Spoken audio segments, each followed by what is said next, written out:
Good morning, students. 8th class. Welcome again to your science class. And we were reading about the 10th chapter in science, which is reaching the age of adolescence. And in this chapter, we have already many topics. Now, we will do the activity 10.4. Students, make a group with your friends. आपको अपने friends के साथ एक group बनाना है. Write down the items of food in your breakfast, lunch and dinner you had on the previous day. और आपने जो कुछ भी कल खाया सुबह से लेकर रात तक, यानी ब्रेकफास्ट में, लंच में और डिनर में, उनकी आपको उनके नामों की लिस्ट बनानी है. Identify the items responsible for proper growth. और इनमें से आपको ऐसे आइटम्स जो है उनके नाम लिखने हैं जो प्रॉपर यानी सर्वांगीण विकास या हर तरह के विकास के लिए आवश्यक है. Also identified the junk food that you consumed the previous day. और ऐसे आइटम्स जो जंक फूड में इंक्लूड होते हैं और आपने कल खाए हों तो उनके नाम भी लिखने, आइडेंटिफाई करना, उनको भी पहचानना आपको. Now we will do the activity 10.5. So let's see what is the activity. Get ideas from the picture given in figure 10.6.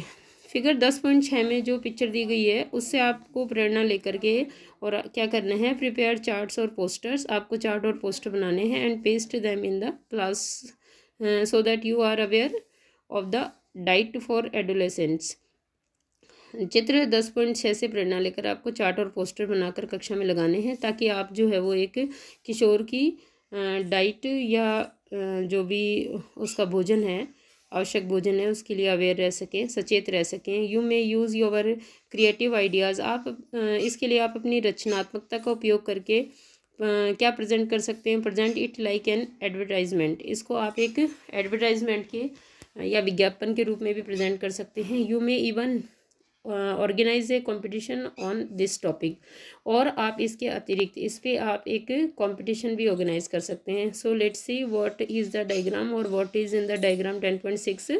First meat, second vegetables, fruits, milk and eggs और various type of grains. They all are nutritious items of food. Students, now personal hygiene यानी व्यक्तिगत स्वच्छता. कैसे हमको हमारे शरीर की साफ सफाई रखनी चाहिए.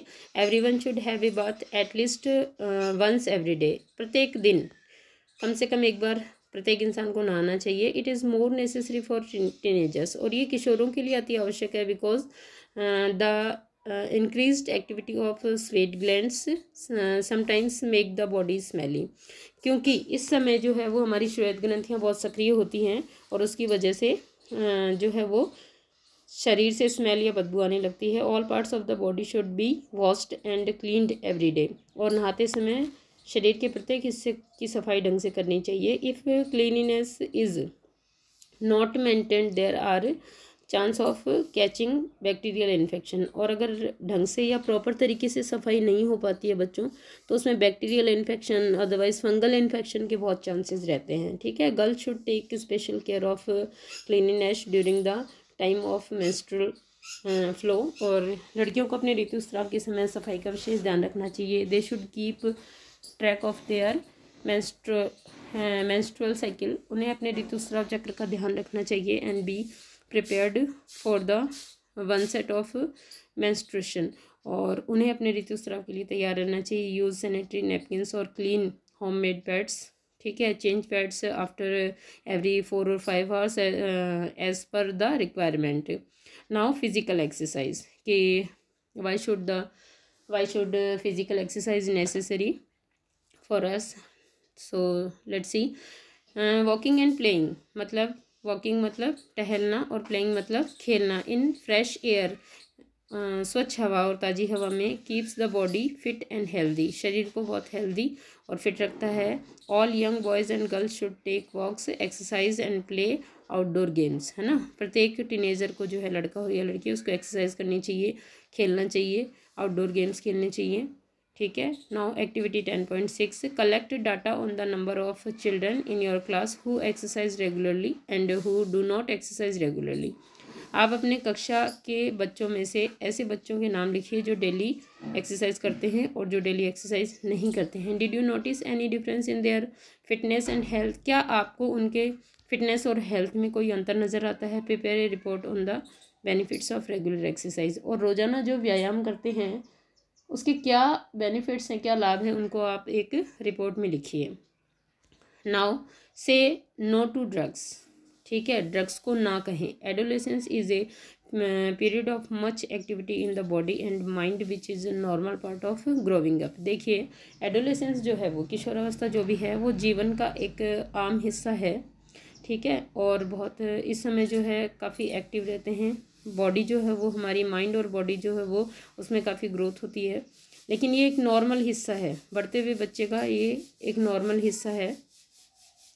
So do not feel confused और इनसिक्योर। तो इसके लिए इतना इनसिक्योर और कन्फ्यूज यानी भ्रमित होने की आवश्यकता नहीं है। If anybody suggest that you will get relief if you take some drugs, यदि आपको कोई सजेस्ट करता है या आपको कोई ऐसी जो है वो सलाह देता है कि आप ड्रग्स लेने से रिलीफ महसूस करेंगे, जस्ट से नो, तो आप उसे ना ही कहिए, unless prescribed by the doctor, जब तक कि आपको डॉक्टर द्वारा जो है वो ऐसी कोई भी चीज़ सजेस्ट न की जाए।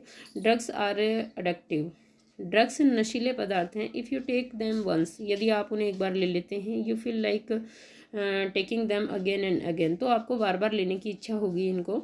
दे harm the body in the long run, और ये जो है वो हमारे शरीर को है वो काफ़ी नुकसान पहुंचाते हैं। दे रूइन हेल्थ एंड हैप्पीनेस, और ये जो है वो हमारी हेल्थ यानी स्वास्थ्य और खुशी दोनों को ही बर्बाद कर देते हैं। You must have heard about AIDS, आपने एड्स के बारे में ज़रूर सुना होगा। Which is caused by a dangerous virus, जो कि एक खतरनाक वायरस के द्वारा होता है जिसको HIV कहते हैं। This virus can pass on to a normal person from an infected person by sharing the syringe use for injecting drugs. ये जो है वो एक संक्रमित मनुष्य से नशा करने के लिए जो सुई यूज़ की जाती है उसके द्वारा एक स्वस्थ मनुष्य में भी एंटर कर सकता है, क्योंकि कई बार देखने में आता है कि काफ़ी सारे लोग जो हैं वो take drugs by one series, है ना। तो इस तरह से यदि कोई पर्सन इन्फेक्टेड है उनमें से, तो उसके द्वारा ये एक हेल्दी पर्सन में भी वायरस एंटर हो सकता है सिरिंज के द्वारा। It can also be transmitted to an infant from the infected mother through her milk, और यह एक इन्फेक्टेड माँ से दूध के द्वारा, दूध पिलाने के द्वारा जो है बच्चे में भी जा सकता है। The virus can also be transmitted through sexual contact with a person infected with HIV, और ये जो है वो एक HIV पर्सन के साथ यदि सेक्सुअल जो है वो कांटेक्ट स्थापित किया जाए तो उसके द्वारा भी जो है वो जा सकता है। नाउ एडोलेसेंट प्रेगनेंसी, कि जो प्रेगनेंसी की सही एज है वो क्या है। You might be knowing that in our country, आप जानते हैं कि हमारे देश में the legal age of marriage is 18 years for girls, कि जो शादी की सही एज है वो हमारे कानूनी एज है वो हमारे देश में जो है लड़कियों के लिए 18 साल और लड़कों के लिए 21 साल है। This is because teenage mother are not prepared mentally और फिजिकली फॉर मदरहुड। ये ऐसा इसलिए है क्योंकि जो बाल्यावस्था में या जो टीनेज जो लड़की है वो मातृत्व के लिए फिजिकली और मेंटली तैयार नहीं होती है। Early marriage and motherhood cause health problems in the mother and the child, और बाल विवाह और कम आयु में माँ बनना जो है वो माँ और बच्चे दोनों के लिए ही स्वास्थ्यिक रूप से जो है खतरनाक हो सकता है। It also curtails employment opportunity for the young women and may cause mental along as she is not ready for responsibilities of motherhood। ये जो है वो टीनेज में या एक युवा के लिए जो है एम्प्लॉयमेंट यानी व्यावसायिक रूप से या कहना चाहिए कि पढ़ लिख कर नौकरी जो हम लोग करते हैं, एम्प्लॉयमेंट जो लेते हैं हम लोग, उसमें भी बाधा उत्पन्न करने वाला है, जिसकी वजह से जो है वो जो भी टीनेजर्स लड़कियां हैं वो मेंटली डिस्टर्ब हो जाती हैं, या कहना चाहिए कि मतलब they were suffering from mental harassment और we should say that depression. So क्या करना चाहिए हम लोगों को कि सही एज में ही जो है लड़कियों की शादी करनी चाहिए, और सही एज में जो है वो सही एज में ही लड़कियों को प्रेगनेंसी कंसीव करनी चाहिए। तो इस तरह से आपने देखा कि एडोलेसेंट प्रेगनेंसी जो है वो क्या होती है। और students, here is your chapter 10 is complete and today's homework from this video. You will do in your copy the